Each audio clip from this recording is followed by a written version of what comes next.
ए अंचल कौन अच्छी और कौन आवश्यकता रही आलोचना करिवार प्रकृष्ट समय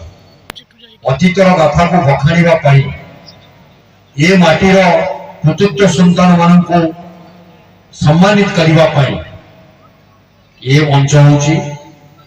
महोत्सव मंच बनमल्ली बन फुटीगला फुटी चलीगला परी कई तार बासना जमी न जानी पारती ठीक से आम अंचल जो कृतित्व मैंने अच्छा जो पिला पाखे जो प्रतिभा रही ज्ञान रही गुण रही आज सर्वसम्मुख अवलोकन करने जो व्यवस्था सृष्टि तार नाम हूँ महोत्सव।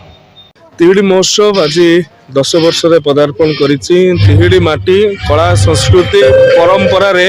समृद्ध माटी ए माटी रे कांत कविंकर जन्म ए माटी रे अनेक कृतिविद्य संतान ए राज्यर संस्कृति ए राज्यर राजनीतिक सामाजिक अवस्था को परिपुष्ट करिसंती। आज सेमानंकु मने पकेइबार अवसर आज सेमानंकु स्मरण करिबार अवसर आज ये भव्य कार्यक्रम रे बासदेवपुर विधायक तिहिडी पंचायत समिति अध्यक्षा एवं समस्त श्यामा क्लब उद्योक्ता माने उपस्थित रहीकि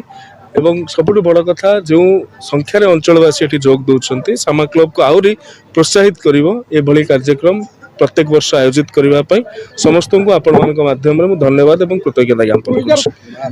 अवदान नुहे ये हूँ कर्तव्य ए माटी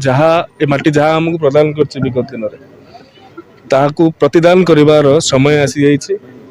ए अनुष्ठान आरंभ होगा दिन मोर पितांकर सहयोग रही एवं जेतेबेले ओडिशा रे नुआ सरकार आसी नुआ सरकार भी प्रथम थर पई सहयोग प्रदान करिसंती एवं आसंता वर्ष को ये आउरी भव्य एवं दिव्य आकार रे पालन करा।